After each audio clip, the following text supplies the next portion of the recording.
Okay. So we're going to learn how to use the Nord. And the most basic thing is the piano is right here. Oh, my hands are in the way. The piano is right here. So these are all your piano types, and then under each piano type, there's different ones.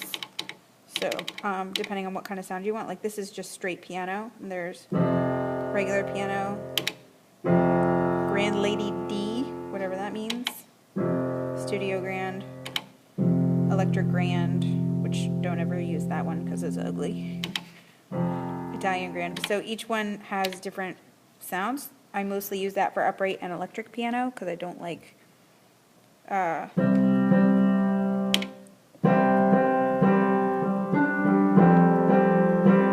like that one better because it's warmer, and this one has bells in it and it's really gross.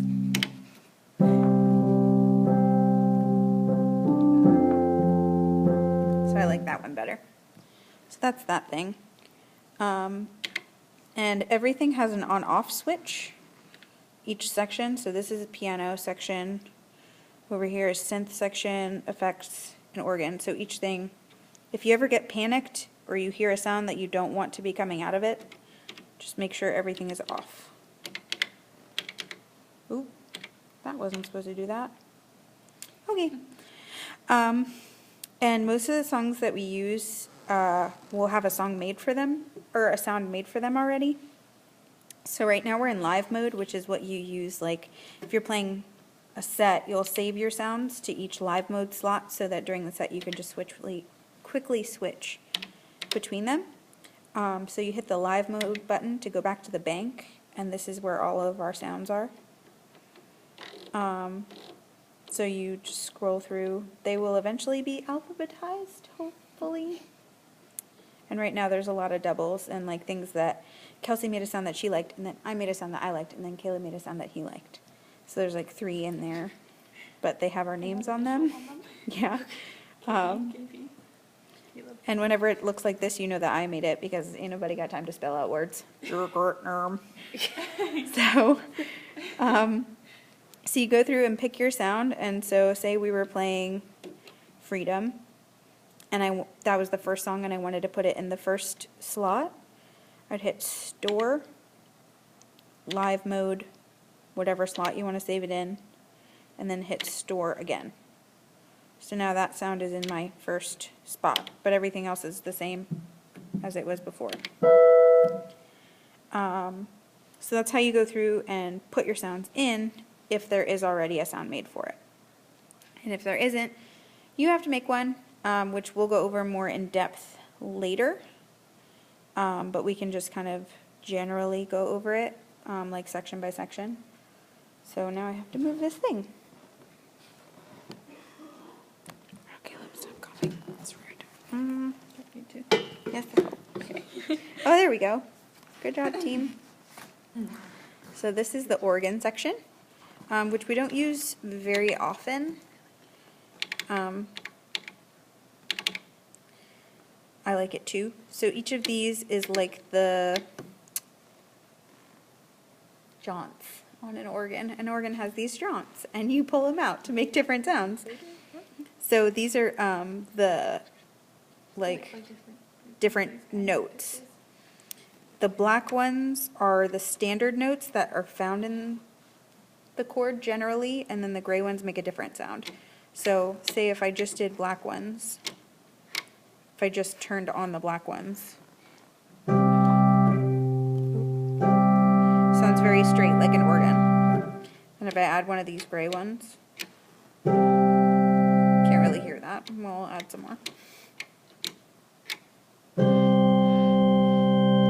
So they just add different sounds.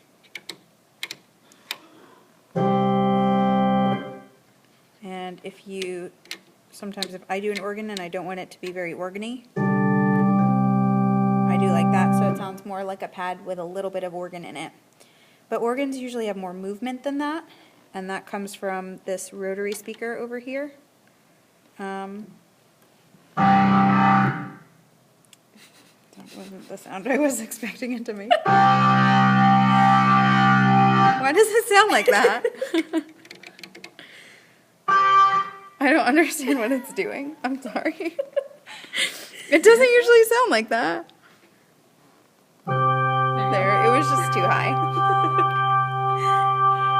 So that's more of an organ-y sounding, and you can make it go fast, which sounds real gospel-y. And in stop mode, you can do that, and then can you hear the, like, what that sound is? Yeah. So that's what that's doing. You can make that do stuff on the piano or the synth. I don't. So, and then these are different organs that you can use. We always use B3, but if you ever needed, ooh, I actually like that. That was nice, actually. Farf. So probably don't use farf. But Vox was nice. And then you have these settings, which is vibrato or chorus. Vibrato is going to be that kind of movement sound, and then chorus is going to almost like double the notes, make it sound like more than just the single notes you're hitting. So this is a vibrato. You can kind of hear it moving, and then here's a, okay, but I want you to do chorus now.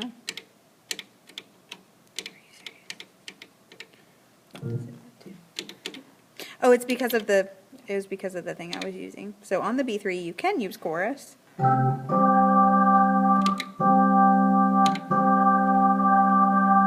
that's what that sound does. Then you have these volume soft, decay fast, harmonic third. So each of those has its own sound.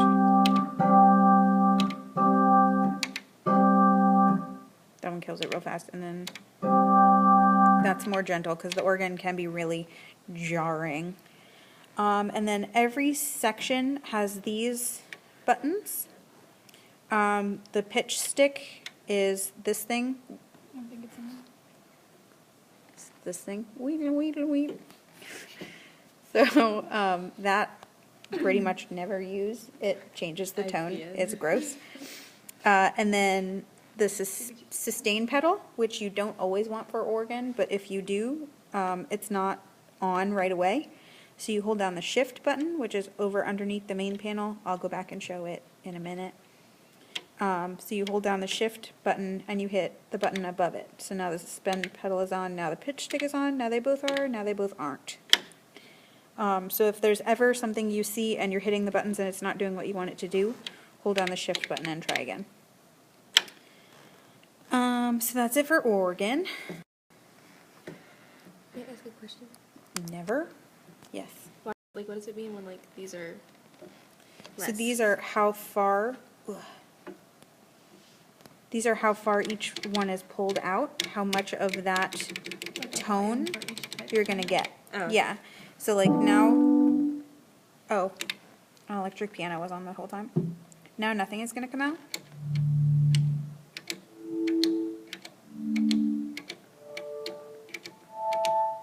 And Okay, so on. alright. So you can have like just a little, like I like the lows, but you don't want them all the way up because your EQs will go crazy.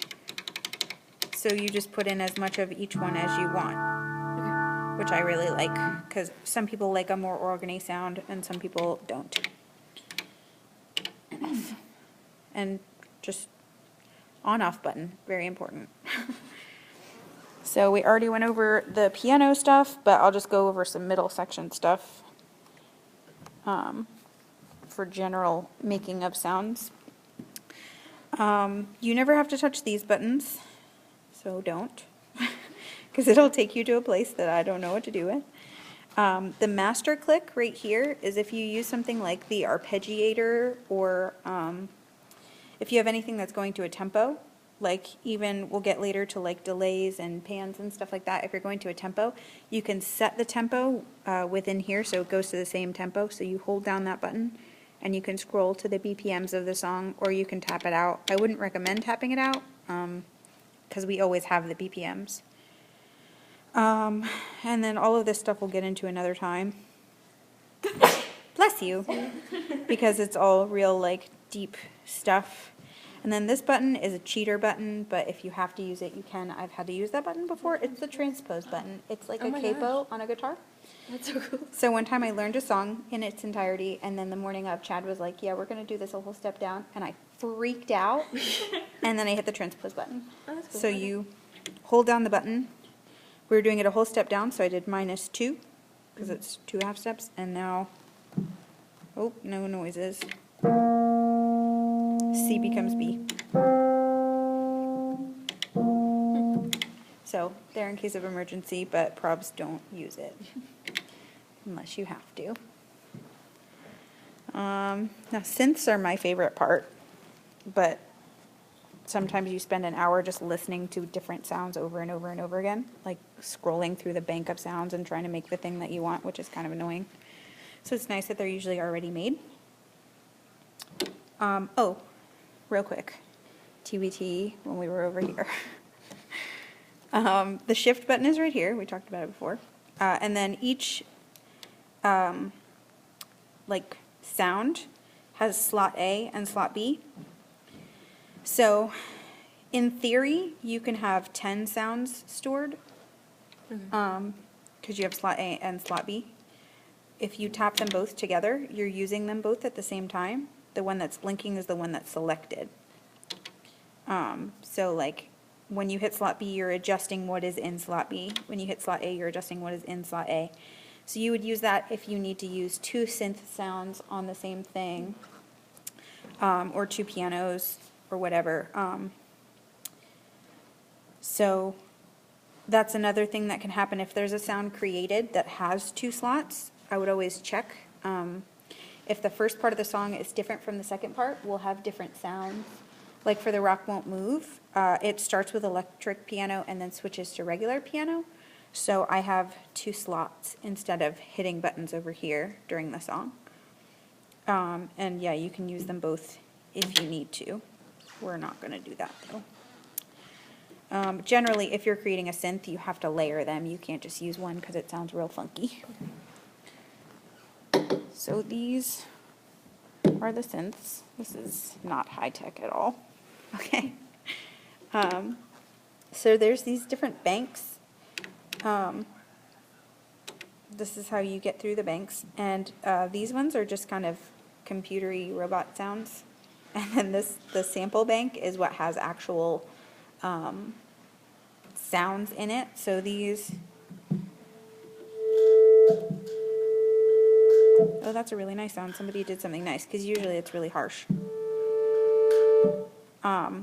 And so let's go to the sample bank, and you can read on the screen what each sound is. So if we go to, I like number 8 if I'm making a pad. But that's really stringy sounding, so you turn the frequency down. And it just makes it kind of a warmer sound. And there's a lot of stuff in here. Any string sound, bell sound, harmonica sound, like anything like that. Even organ sounds are in here that you could edit in a different way than you can edit the actual organ. So it's a helpful bank to have. We can go over that in detail at the making sounds workshop. This button is important too, the sound initiation button. If you have that on, when you hit a note, it will just keep going forever. So that's good if you have a pad in a section that you want to have a pad. Like if the song is in D and you want a D pad to go on forever, you can just hit that in the beginning of the song and do whatever else you need to do, so you have that kind of fullness of sound. But if it's on and you don't know it's on, it's real bad. Here's the arpeggiator, which here, let's switch to this. Arpeggiator, which I would recommend setting to the master click, which is underneath. So again, you hit shift and you hold down the master click button to set what it's at.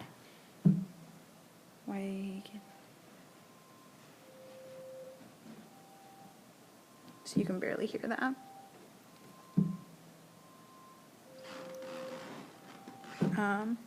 Oh, there we go.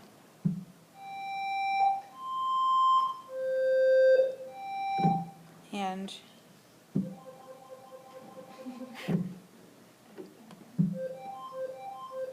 So each of those, since I set it to the master click, it's going to the click I set, but it's different deviations. So eighths or quarters or sixteenths or 30 seconds is the highest it can go, which I would never really use that probably because it sounds like a hummingbird. And you can change how the arpeggiator is going, the range of octaves it's going to 3 or 4, which is holding on the shift button. And whether it's going just up is if nothing's lit up, just down if that's lit up and down, or round. And probably don't use this section because it's real complicated. But if something is coming in too quickly, oh, arpeggiator's still on. Here, that's just like, whamp. That's the attack. How quickly it comes in and peaks is the attack.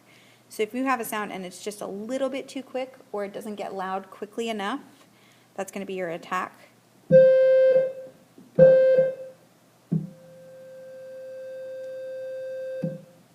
So it's how many milliseconds it takes to peak and then go back down. Your decay is how long it stays on after you release the pedal. Or no, while the pedal is held, if it decays while the pedal is held. So decay is at 10, it's not going to turn down at all. But if I turn the decay down now, it doesn't even last. And then the release is after you let go. Oh, I turned the decay all the way down. So I've already let go and it's taking a while to fade versus that. So if it's a pad, I like to have a little bit release so that they flow into each other. So you have to balance the release and attack, but that's not, usually it'll already be made, so this isn't something you have to super worry about. This section I never touch, so I don't know, this external thing, we don't have anything external going into it, so. Ugh. And then the last section, oh, poop. Here we go. Oh, kind of. Here we go. Okay. So the last section is effects. Each of these can be applied to the organ, the piano, or the synth, which is really nice. But if you needed to apply the same effect to 2 different sounds, you would use the channel A, channel B system. Reverb is an important one. We will usually use this room too, but you can see what each of them sound like. And then this is the level of reverb. I wouldn't turn it all the way up, it gets really muddy. Turn it back up just a regular piano.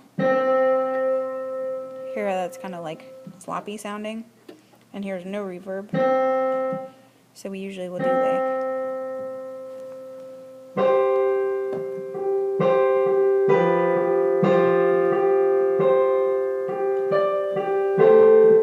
just a little to kind of keep it, make it sound fuller. And then each of these has a unique kind of effect. The pan would normally make it go from speaker to speaker, back and forth, but we have it on a mono output, so it will just cut. We only have the 1 speaker sound, so it's like a wub, wub, wub. Like a wub. Hold on, where's my hand? Like a wub, wub, wub, instead of wub, wub, wub, wub, wub, wub, wub. Y'all know what I mean. So if we, yeah, that's, and you're adjusting the rate is going to be how often it happens, obviously. And then the amount is obviously the amount.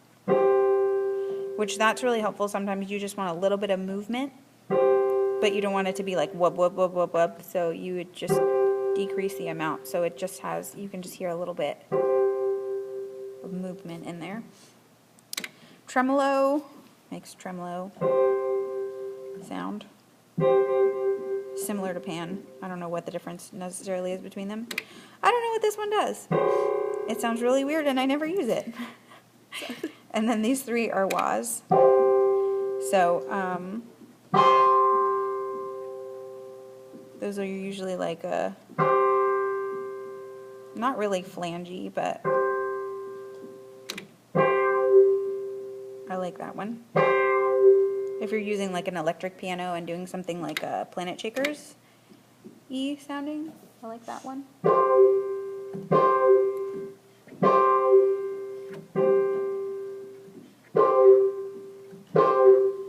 Anyways, and like I said, you can apply those to the organ, piano, and synth just by holding the shift button and hitting it. Then this one, phaser, which is fun. Another phaser. Flange, Regita phalange, vibration. These are all just movement. And then chorus. Chorus we'll use on a synth to make it more like punchy. So oh,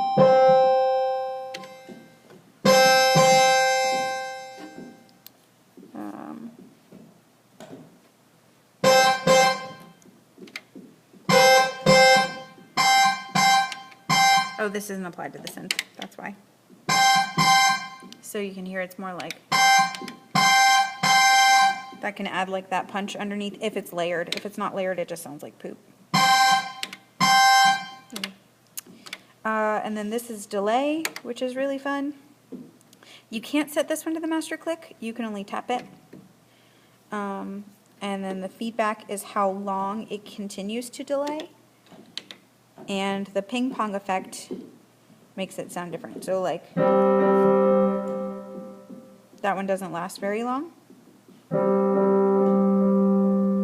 So that's what you're changing there. And then ping pong. It sounds like it's ping ponging. These are your EQs. So if you want to EQ a certain sound, obviously treble, mid, bass, mid frequency, and drive, which I wouldn't use because we create sounds to do that. And you just set which instrument you're EQing. You can't EQ more than one at a time. No, you can. Once you switch, it should save. And we already went over reverb. So that's all of that stuff. Every section has, under the on-off button, octave shift, which is just what it sounds like. And that's really helpful if you're layering synths and you want one to be deeper than the other, because if they're both the same tone, you're not getting a lot of differentiation in sound. But that's a horrible sound, sorry. And then that's as far down as it can go. So it can only go the distance of octaves that exist on the piano. So if you're here, you can't go up as many octaves as you can from down here, whatever. But octave shift I mainly use if I'm layering sounds, because I want to play one thing with my hands and two sounds are coming out. But it's not a transposition, it's just the octave. So that's what the octave shift buttons do. Under piano, there is long release and string res, which basically if you're playing piano by itself, makes it sound prettier. And the last thing is, if you are creating a sound or editing a sound, always hit store. If you hit store twice, it's saving it just as it is. If you want to actually give it a name, like if it's not already in there and you're naming it for the first time. Oh, I just covered the camera, sorry y'all. You would hold shift and store so that you're storing as. Pick your category and then scroll through and name it. So everything is done with this wheel and the shift button. And then if you didn't mean to do that, you just hit shift again, which is the exit button, and it says never mind. The wheel is something we can get into another time when we do the more specific creating sounds one, but it's this button. And the wheel is over next to the pitch stick, and so I'll do things like with the frequency of a synth, have the frequency really low, and then have it set to the wheel. So I'm holding Here, let's do it with the piano level, just so that we can see it all in one frame. Say if I wanted the piano to be louder at one point than another, I have the piano just at this level. I would hold wheel and set it to where I want it to be at the highest. So then when I'm scrolling the wheel, it's doing that for me. You can do that with effects. You can do that with pretty much anything that has a knob. So that, say I wanted to make the piano louder and I wanted to make the synth quieter at the same time. So let's turn on the synth, and I would want that to be like that. Now when I put the wheel up, the synth goes down, the piano goes up. So it helps you, if you have settings that change in a song, like the dynamics from the verse to the chorus are not going to be the same. So that helps you easily change dynamics while still playing and not having three hands. And I think that's everything for today. Nobody has any objections? And we'll do another one specifically on making sounds that will be taught by Caleb Stevenson.